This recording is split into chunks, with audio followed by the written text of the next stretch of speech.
So another common misconception about Scripture, we've talked about some others, is kind of the idea, especially in the Torah, that it's misogynistic.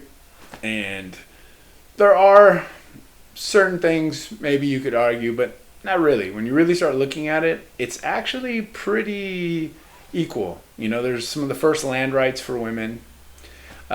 And, you know, women are kind of considered the epitome of creation, right? The embodiment, like the final pinnacle of all creation. They were the last thing made, right? If you look at the order of creation, it goes from smallest to greatest. And Lilith was her own woman, right? Like the first woman was on par completely with Adam. And then when she left, Adam was split. The ha'adam, they call him, the Adam, was split in two like a cell, right? And it says women weren't taken from the head that she should be greater, or taken from the foot that she should be lesser, but taken from the side. It really translates to side, you could say rib, that she should be equal to Adam, close to his heart, and like is equal. But really, women are kind of the pinnacle. They're above men. And they were the great prophetesses, right? Like I said in the other video, I'll try to put a link up or something. She was the greatest of prophetesses. She was the first and great prophetess that foresaw that we weren't falling. We were taking a step into something higher. We were going to be greater by tasting every sin and then coming back. We'd be more righteous. We'd be more perfect than we ever were in our initial state. So, you know, same with marriage laws. I don't think Islam, you can, I think a man has to sign off on a woman's divorce, but a woman doesn't have to sign off on a man's. In Judaism, they do.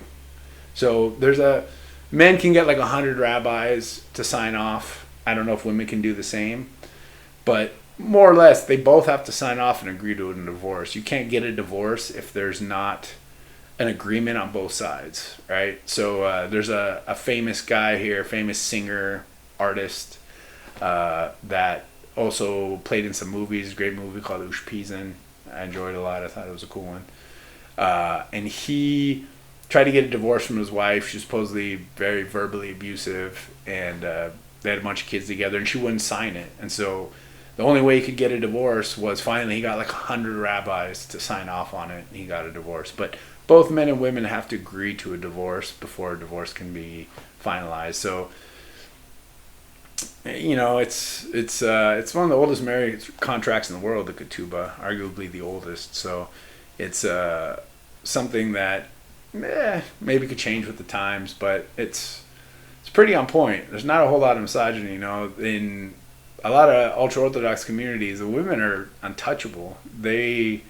You know, your wife throws hot coffee on you, rabbi's like, you should have moved. Like, they're not going to knock her for just about anything, right? Women are kind of credited with keeping Judaism going for all time, right? The women marry him at there's even stories, so like, women get upset about not wearing the prayer shawl or the kippah or whatever. It's because women are like perfect, right? Or like stronger. It takes 10 men to have the prayer of one woman, and that goes to the 10 spies, right? So they sent 10 spies in Israel. They came back all afraid or whatever, or 10 of them did.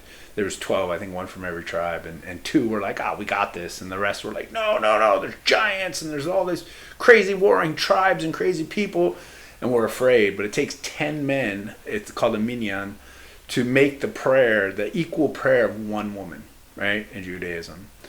At the sin of the golden calf, they say that the men just started going crazy. There's a crazy mystic story about how the golden calf just popped out of the fire. I'll talk about it another time. But the men were going crazy getting ready to make this calf, and the women completely rejected it. We're like, dude, what are you talking about? We just saw all these miracles. How are you doing this right now? So the men started ripping the earrings out of the women's ears and all this crazy stuff. They never participated. In the crossing of the sea, the Red Sea, right? They knew the women, Miriam specifically, Moses' sister, right? So Moses had Aaron, his brother, and a sister, Miriam, both older. They knew some great miracle was going to happen, so they made these tambourines. It's called the drum of Miriam, Toph Miriam. And when they crossed the sea, immediately the women all just broke out these tambourines and started singing. There's like a song everybody sang together. And they led it with these tambourines. So the women have proven themselves in Egypt, even when the men were enslaved.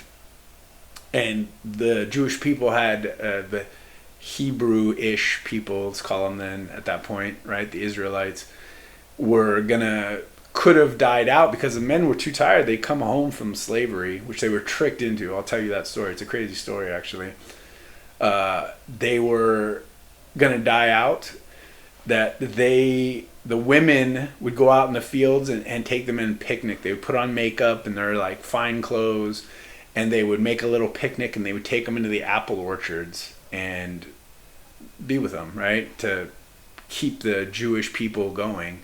And in that, they were even able to take the things. So supposedly the fallen angels or whatever, the watchers, they gave us metalworking, magic, and makeup. Those were like the things that they gave to their children that were sinful or whatever, which is a crazy story in and of itself. I'll cover that too. But the women were able to take makeup and make it righteous. So it was no longer considered like a sinful thing that came from fallen angels. In this act of making themselves up and getting in their finery and going and taking the men out for a nice picnic after they were working all day, and kept the Jewish people alive. They actually elevated this from a sinful thing to now something holy. And so that's the power of women. There's not a lot of misogyny there. I'm not saying Christianity and Islam are on par with that, but in Judaism, especially Orthodox Judaism, the women are actually, and a lot of them don't understand any of this, right? They're upset they don't get to wear a prayer shawl or pray in the minyan or whatever. But it's all of those things are because wearing the kippah, so men aren't thieves, and all these other things are because men fall short of the grace of women. That's why they only have like 5 rules or something they're supposed to keep out of the Torah. Men have to keep 613 laws, which all break down into multiple, really like 6,000 or something crazy. There's so many little intricacies in the oral tradition of what each of those laws actually means, how it's enacted. But women are barely held responsible for any of that stuff because they're so powerful. And at every turn, they've made the right choice. So, just about. So, that's another one of the misconceptions of the Torah that I think people don't seem to understand. They're like, oh, it's old, it's misogynistic.